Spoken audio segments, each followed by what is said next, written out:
Our next speaker is Dr. Sheesh Khanna, and he will talk to us about multimodal vasopressors in critical care.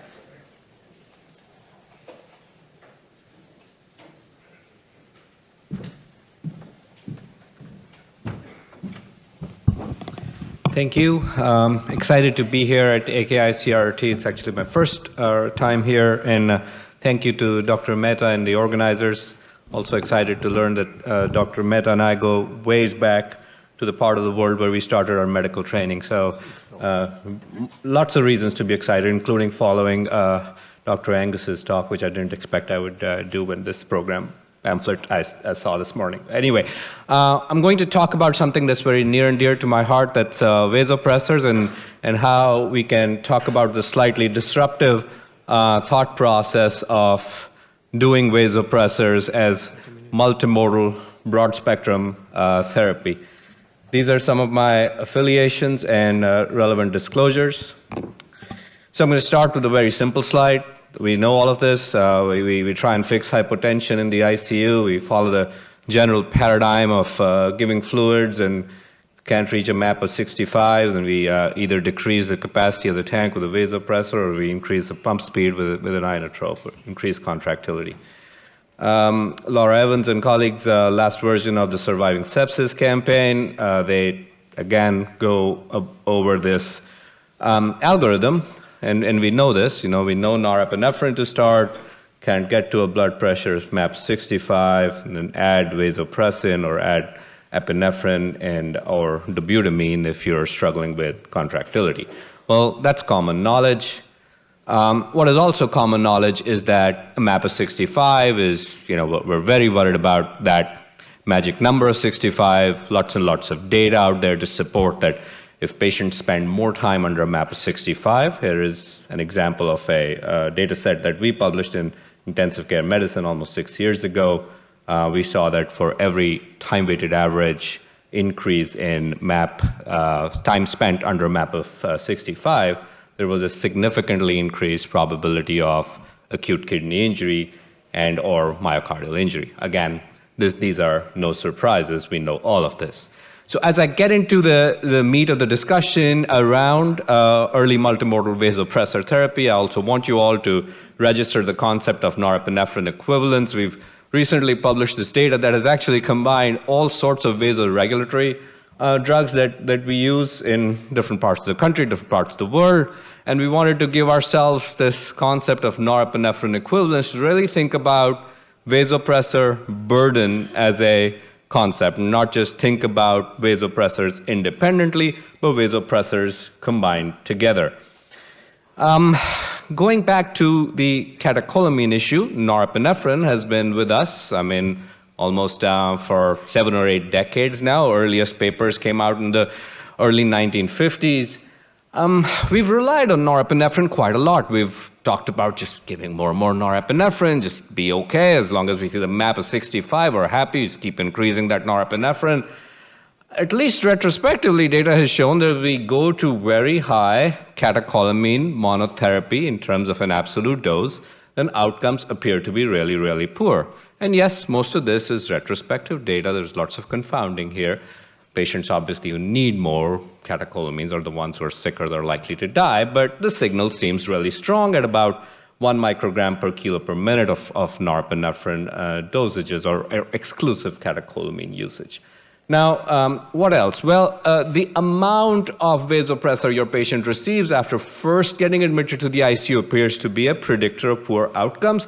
This is data that we've recently published where we've seen that in-hospital mortality reaches about 0.5 or more, 50% or more, as we get to that maximal norepinephrine equivalent dose of about 0.5 micrograms per kilo per minute in the first 24 hours of ICU admission. So if your patient gets hit with a lot of vasopressor early on, that might be an issue as well. Again, this is retrospective data, so again, the confounding is associated with it as much as we try to remove that there. Now, if we look at how we should best defend a map in the ICU, we published this review a few years ago and sort of talks about a very basic stepwise process. Start with fluids, start with norepinephrine monotherapy, then go on to more. That includes vasopressin, epinephrine, angiotensin, and then refractory shock, we bring on sort of the hydroxycobalamin and other agents. Now, we all know this, but how can we do this differently is the question. Now, this question takes me back to my favorite slide that I use a lot of times, that there is this three-legged stool for counter-regulation of blood pressure. For long, we've just relied on that one leg of the stool, which is the sympathetic nervous system. Then we started talking about vasopressin, but we bring in this leg sort of later on when our patients have already been on like 2 days of norepinephrine. And then we finally, recently started talking about the RAS, but, should we talk about this differently? Why don't we use the three legs of the stool all at the same time when in normal physiology, all three legs of the stool are working right now for all of you and me to counter-regulate my blood pressure and your blood pressure. So I bring up this slide and I say vasopressors work well together because normally speaking, vasopressors and vasoactive substances and these hormones are being released continuously, and there's a reason they've been built in a way where they act synergistically and they act really well together. So what should we do? We should probably look at a synergistic model instead of just focusing on, blasting the adrenal medulla all the time till it's completely exhausted. We should also look at the V1A and V2 receptor with vasopressin, and then we should look at the AT1 receptor with angiotensin 2. So what's the big deal? People ask me, well, I give a vasopressor, I get a blood pressure increase, there's no issues. And I don't know if Ming Chawla is in the audience, but these are his words. Why don't we just give 80 grams of metoprolol as a single agent in hypertension? We don't do that. We have a balanced approach to management of hypertension. Why don't we do that with hypotension? Well, let me show you some data. This is data from the medical ICU group at the Cleveland Clinic. They looked at vasopressin doses or time of initiation of vasopressin in comparison to norepinephrine and lactate profiles. So different shaded lines here denote the delay in initiation of vasopressin. So if you follow a same time point on the lactate scale, as you delay initiation of vasopressin, overall in-hospital mortality increases. More telling is this slide right here. The mortality increases about 20% for every 10 micrograms per minute of a delay of initiation of vasopressin. So your patient's on norepinephrine, delay every 10 micrograms per minute of a norepinephrine dose, mortality goes up by about 20%. I will admit that I was the infamous reviewer number 2 for this manuscript. We ended up writing this little editorial up top. Are we really ready for early multimodal vasopressors? If we follow this data, we should be bringing on vasopressin and norepinephrine together. We shouldn't be delaying vasopressin at all, right? But again, this retrospective data, patients who needed a lot of vasopressors were more likely to die. But the signal seems interesting and strong. You're all familiar with the Ethos 3 trial and the manuscript. I won't go over this, but what I'll go over is the bottom panel here. Patients who received angiotensin had an early offloading of background vasopressors, majority of which was catecholamines.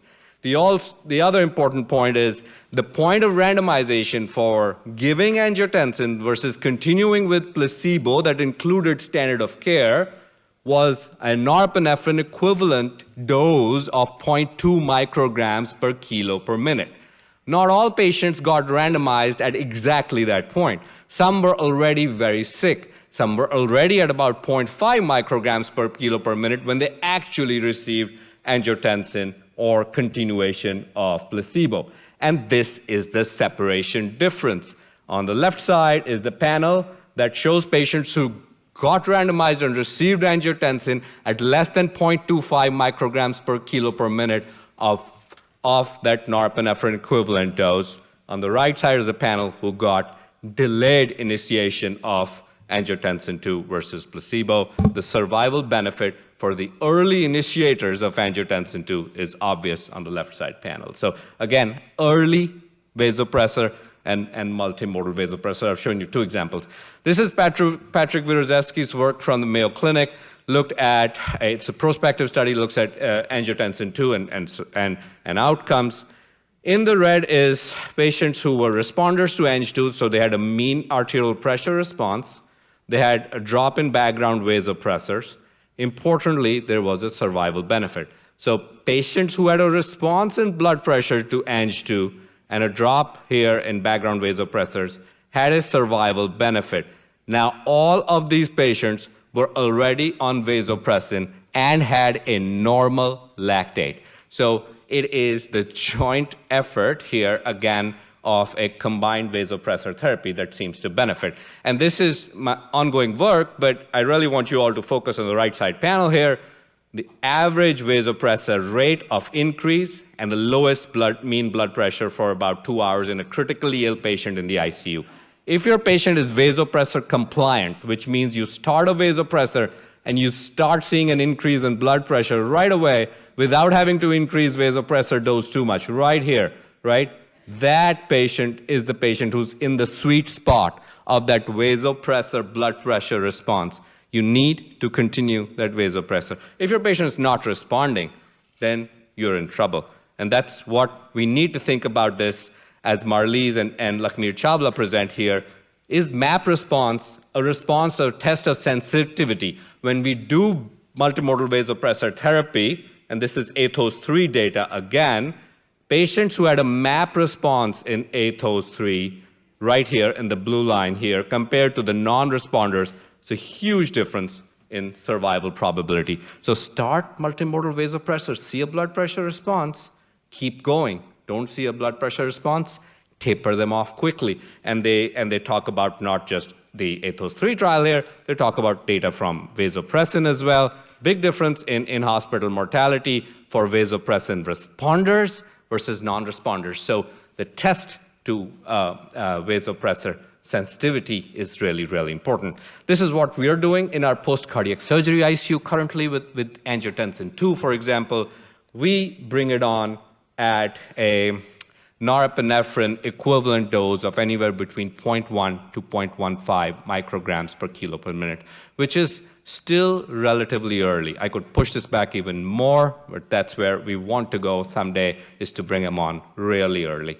Surviving sepsis guidelines is starting to give us a sense of when to bring on vasopressors and when to transition, but I still would like them to do more. They give a remark here that in our practice, vasopressin is usually started when norepinephrine is a range of 0.25 to 0.5 micrograms per kilo per minute. Still a little late. What is the evidence around early multimodal strategies? Well, when Mark Leone and I published this review, we looked at all of the published randomized trials that have looked at jointly using vasopressors. There is very little data. There's hardly any data. If you look at it here, 5, 10, 20, 15 patients with septic shock. These are not big trials. We need that big trial with early multimodal vasopressor therapy. We published this little review in the Annals of Intensive Care, sort of our recommendations following surviving sepsis. I was not on surviving sepsis research committee at that time, so I did go ahead and I was a part of this authorship. And these were our suggested considerations based on published literature. We made suggestions on when to initiate epinephrine, when to initiate vasopressin relatively early at about 0.1 micrograms per kilo per minute, when to initiate angiotensin II at 0.2 micrograms per kilo per minute. So again, making the case that initiate them early. The bottom line to all of this is that we need precision-guided vasopressor therapy, and we need biomarkers. And my favorite biomarker these days is renin. And if I show you this data, this is post-hoc analysis from the Victus trial that used biorepository samples from the Victus trial.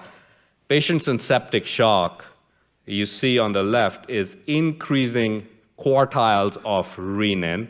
Quartile 4 and 3 are patients who mostly had mortality as an outcome. So renin increased about 60 times in quartile 3 and 4.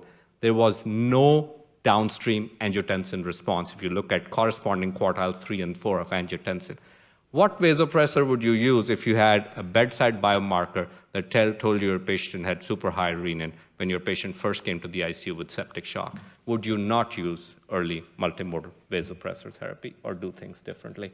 So finally, less is more, and I've talked about some of these things in my talk today. There's some things I want you to go home with is please don't wait for that traditional failure of those 3 days of catecholamines when your patient has lactate is 10, and bicarb is really low, when then you talk about vasopressin, then you talk about that, that magic third drug that's going to help your patient. We need to be proactive. We need to be multimodal early in our approach. We need to have biomarkers that help us. We really, really need bedside assays that help guide vasopressor therapy. And I haven't talked about adjuncts, but adjuncts are going to fit in here as well. Thank you all for your time, patient listening.